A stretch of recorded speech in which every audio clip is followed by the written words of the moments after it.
Hey everyone, it's Corey. Every once in a while, we record an episode where I can tell Kendall is talking to somebody who just gets it. And that's Ann Brumley. Within about 5 minutes, they're swapping reunion stories, talking about finding biological family, and comparing notes on things they've both felt for years but never had anyone to compare them to. There's even one moment where Julie talks about sitting at a family gathering, listening to everyone tell stories from a childhood she wasn't there for. And I think a lot of adoptees are going to recognize that feeling immediately. So here's part one of Kendall's conversation with Julie. Julie, welcome to the Family Twist podcast. What your connection is to our DNA surprise platform? Well, my connection is that I personally am adopted, obviously. I was 7 weeks old when I was adopted. So I was in foster care for that amount of time. My DNA surprise is I call myself Mama Mia because my birth mother hitchhiked from California across a couple of states on semi-trucks, ended up at a party where my dad was, hooked up with him, and then he left the next morning to go to work, came back, and caught her in bed with his two roommates. So she basically slept with 3 men in one night. It was the 70s. This is what she said to me, and had no idea which one it was. And so I found her in 2010, and she has since died. She actually died in 2020. And right after she died, I realized I have unfinished business that I feel like I need to deal with, having to do with her. And now that she's not here, I feel like I can do that. And so I asked my husband at the time for 23andMe for Christmas. And not with the intention of thinking that I would even find anybody, because she told me that my birth mother was more than likely dead. But how would she know that? That's odd. I got the results back, and it said that I had a sister, and that definitely freaked me out. And it took me a minute to actually allow that to set in, because I had a sister from my birth mom's side. And so I was like, well, I already have a sister. And my husband at the time, he was like, Julie, I think this is a different sister. And so we found out that I'm 52% Italian, that I have a biological father who is 100% Italian, still alive, and definitely was a shocker, not something that I was expecting at all. But I was thrilled that I finally knew what my heritage was and where I come from and all of that. It was just wonderful. And so it took about 2 days for my half-sister to get back to me. But she was quick, because she saw a picture of me and she knew immediately. She was like, you look exactly like my younger sister. Like, I have her face.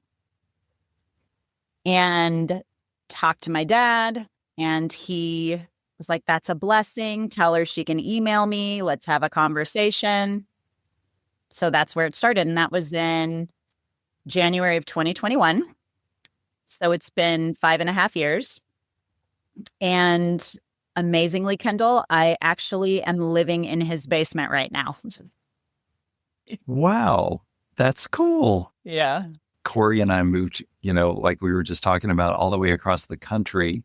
And when we met my dad, he was so sweet. He was like, oh, I have an extra bedroom and an extra bathroom. You guys could stay with me if you needed a place to be. And I'm like, Dad, I think you're forgetting that we have a multitude of animals. Like, that would not be fun for any of us. But he meant it. I mean, if I needed him to do that, he would have let me, just couldn't have been sweeter. Same thing. My dad, my biological father's family has all been just so great. And just getting to know them has been, I don't know, I've been so fortunate. Yeah. It's not common actually that it's as good as this. And I will say there have been challenges. I mean, as there would be with anyone, starting to enter into a family that you didn't grow up with.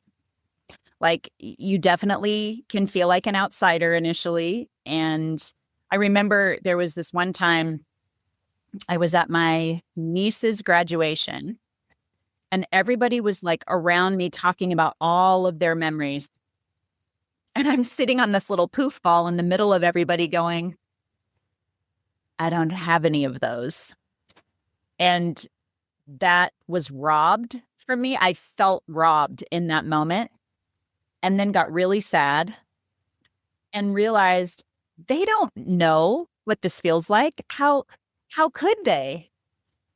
And so the only way for me to be able to connect with them at all is to tell them this is what's going on with me. And it was a real learning curve for all of us, to be honest. So I'm very grateful to have them in my life now. I wouldn't have it any other way. Like you, I mean, you moved across country. So I've been through a lot since finding them. I've sadly gotten a divorce, had to deal with the trauma of that because I was married for 28 years. Wow. And that was really hard, and needed to kind of get away from where we had built a life. So I went to California for 6 months and spent time in my adoptive mom's condo. She just let me go have time there by myself, first time ever, and my dog. And then with the plan of coming back here they're in Utah. And so I am just blessed and honored that they were okay with that, you know? Sometimes, I mean, what a wonderful gift to be able to do that with your family. You know what I mean? Like, just, yeah. Corey and I weren't starting over, but it felt so surreal to move to New England where we had never lived before and to connect with all this family. And it was like right before COVID. So then it was so, let's face it, we're middle-aged, so it's still difficult to meet people now, but especially back then, you know, it was like, it felt like the only people we really got to hang out with were our family during COVID. It was like, I feel really fortunate that way too, because I think, you know, it made those moments really special, you know, when we go over for something as simple as like Easter, you know what I mean? Just, it was fun and cool. And like our nephew just graduated high school last Friday, and like, now they're all adults. Like, it feels weird, you know what I mean? Because I've known them now since 2018, or 2017. So it's like, I've watched these kids grow up, which thankfully, you know, I got to do, because I really wish I had known them when they were little, you know, like toddlers or something like that. But I've seen, thankfully, 1,000 photos, which is helpful, and video, you know, from back then. But they're just great. They're great kids. It's a great family. It's wonderful. It really is. And that's a blessing for me, because my sister is 16 and a half years younger than me. And so she has 5 and 7-year-old kids now. And so they pretty much only know me as a part of the family. So that's been a really special thing for me, to be able to be here and be a part of things like this last weekend. I went to my niece's first pedicure, and it was just so fun to be a part of that and commemorate. So, yeah. And I think it's hard to talk to people who aren't adopted about those moments. Like, you just don't know what you were missing until you hear those stories. You know, it's like, I wish I had been there when that happened. I wish I had been there when that happened, you know, although I have wonderful memories with my adoptive parents. You know, of course, they were great people, but I lost them really young. My mother, she died when I was 10, and my dad when I was 16. So yeah, it wasn't lost on me that it was 1987 when my adoptive dad died. And then 30 years later, I finally find both sides of my biological family. It was just crazy. And I'd kind of given up. I had tried everything. It was a private adoption, and I had petitioned the court 3 times to try to get my records, really just dead end after dead end after. Thank goodness for DNA, thank goodness. Yeah. Oh, God. My parents lived in Arkansas. It's such a weird story. My biological grandfathers were both stationed on Otis Air Force Base in Cape Cod. When the pregnancy was discovered, this is 1969, both sides of the family tell the story that my grandfathers were both brought into the base commander's office, and they were told, well, this is so risque that one of you can stay, but one of you will have to accept a transfer. And that's the reason that my mother's father accepted a transfer while she was pregnant with me, and she was 15, to Arkansas. Oh, my gosh. So I was born in Little Rock, adopted through the Arkansas system, and never knew I had a connection to New England because my father's family always stayed in New England, but my mother's family stayed in the South. So it's so bizarre and crazy, but I've always loved New England, so it's fun. And I had visited here many times, so I never knew that I had a connection.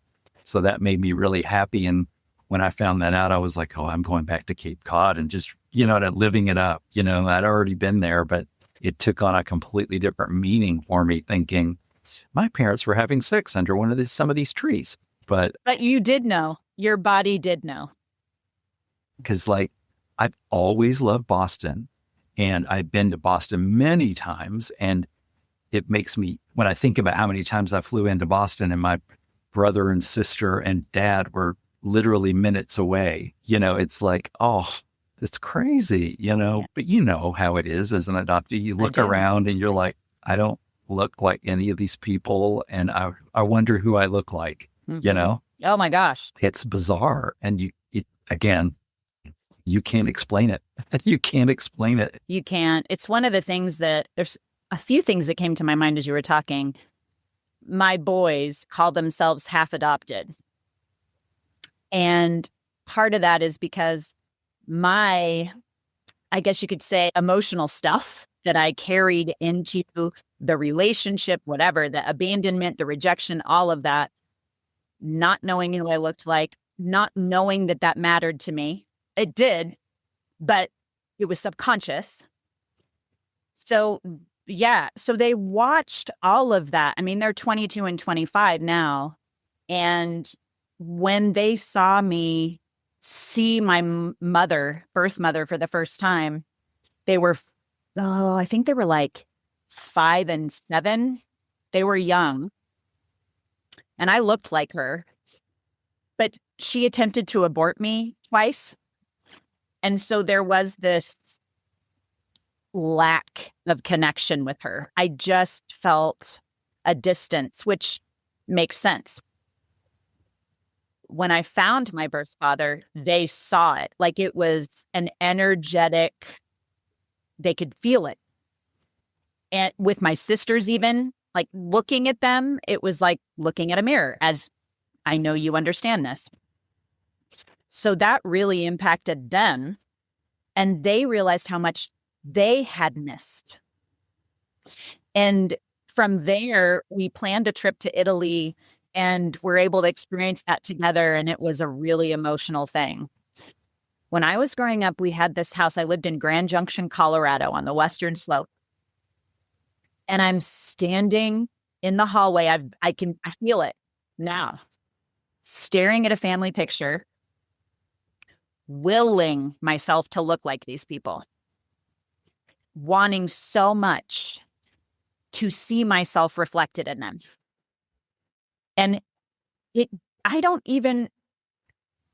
trying to think of how to put words to this, which is always hard for us adopted people. I knew that it bothered me, but it didn't dawn on me how much until my late 30s, early 40s. And that time came back, remembered doing that. So it's just really interesting how these things kind of surface as we begin to uncover and come into consciousness, as it's called. And then the third thing was my biological grandmother literally just died yesterday, Kendall. And so you were talking about your dad dying in May. And I have been I've known her for 5.5 years. She was almost 100 years old. This is my father's mother. She was a 4'9" little Italian Spitfire. And she was amazing. And I got to say goodbye to her a couple of days ago. It was really cool. And it looked like she recognized me, which was really cool. But one of my sons is in England right now. He's there on an internship. And I had a trip planned to go visit him. And I have to change it because the memorial service is next week and I was going to be there. So I was on the phone with him this morning, my youngest, trying to figure that out.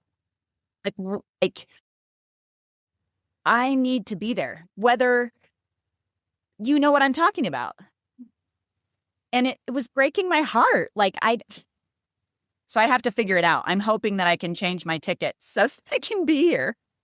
I know. Well, I'm sure he'd want you to be too. I mean, he does. He gets it. He gets that you want to be there for your family too, you know? Mm-hmm. Yeah, he does. But he actually brought it up. You made me think of something I hadn't thought of in a while. And that's the fact that I'm from a tiny, my hometown was like 4,000 people and everybody knew everybody's business. And everybody did support my adoptive mother and dad.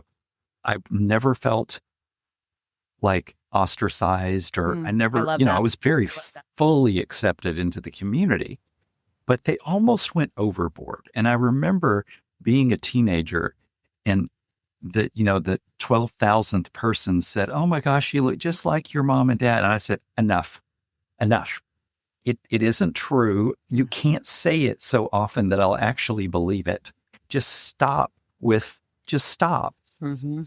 And I got kind of bold with people and said, I'm over that. You know what I mean? Like, it's okay that I don't. I mean, I wish I knew my biological family, but these people are good to me. But stop with your fake stories that you're trying to make me believe. It's like, you can't take away the hurt that I have because I don't know the truth, I do know. And people weren't doing it maliciously, you know. But I was a very strong-willed teenager. Well, an annoyingly strong-willed teenager.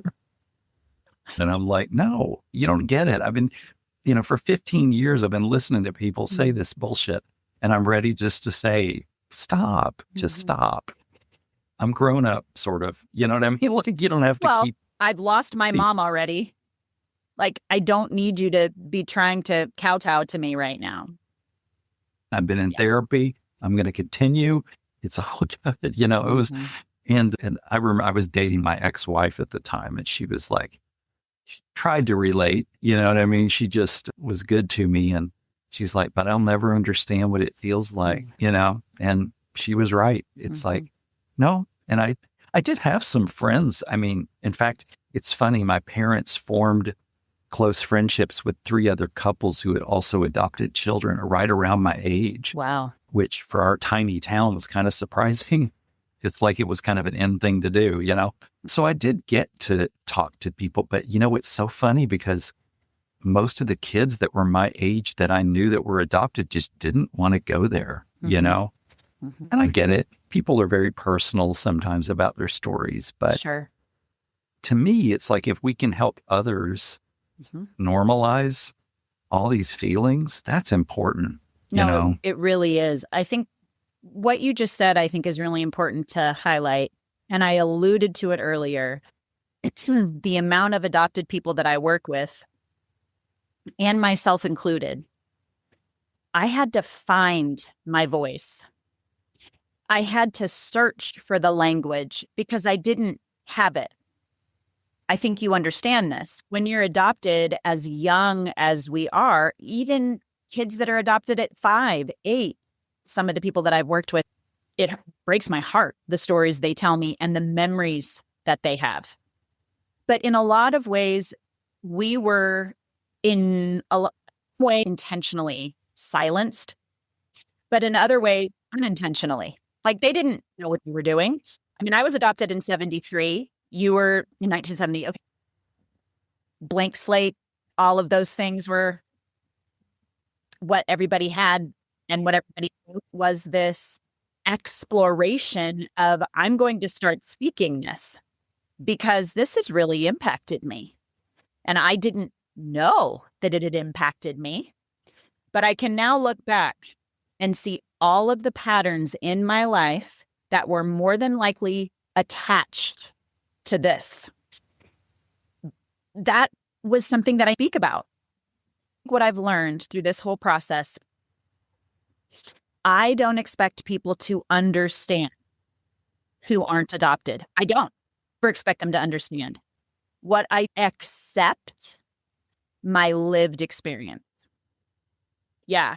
And not tell me that I should be grateful or that I'm lucky, or which that can be true, but I still hold grief. I still hold loss. And I mean, similarly, I mean, your story's different than mine about your mother, but, you know, people that listen to the podcast know that I've never spoken to my birth mother. She doesn't want it, and that's her right. And it's taken me a long time to come to say those words because, I mean, I'll just say I'm very still resentful that she doesn't want to know me, but how could you not be, right? Like, how could you not? You know, it's natural to want to know your parent or at least speak to her once. I don't need anything from her. I think the fear is that I'm after family money. Like, that isn't that. She'd have to know me to know that I would never be interested in that. But at the same time, she doesn't even want to give it one conversation. And I have started to give her grace, but I mean, it's taken me almost 9 years to get there because I'm the opposite, because she had no choice. She was told. She's 15 years old. And I'm the type of person that if you made me give up my baby when I was 15, the moment I found that baby, I wouldn't have been able to go to sleep that night without speaking. You know, that's who I am. But she apparently is the master of stifling her emotions and, you know, just it's gone. You know what I mean? Like, she doesn't ever want to talk about it. And I long ago in 2017 stopped asking her other children to speak on my behalf. I said, forget it. You know, like, I don't want to, I feel like I'm being mean to her by like pushing the subject, you know. I'm like, it's all good. I'm good. I'm just doing what any person would do. You know, one thing that stood out to me is how many times Julie and Kendall laughed during this conversation. They're talking about loss, rejection, parents, divorce, grief, and then somebody tells a funny story and they're both laughing again. And that's pretty much how these conversations go around here. If you're listening on Spotify, please scroll down and tell us, have you uncovered a family secret or had a DNA surprise? We read and respond to every comment. And also, please send this episode to someone who really needs it. Next week, we take a turn into the work Julie does with adoptees. She explains why she started focusing on body-based healing instead of traditional counseling. And Kendall starts connecting some dots from his own life that I don't think we've ever really talked about on the podcast. Until then, remember, family secrets are the ultimate plot twist. The Family Twist Podcast is produced and presented by Mosaic Multimedia, LLC.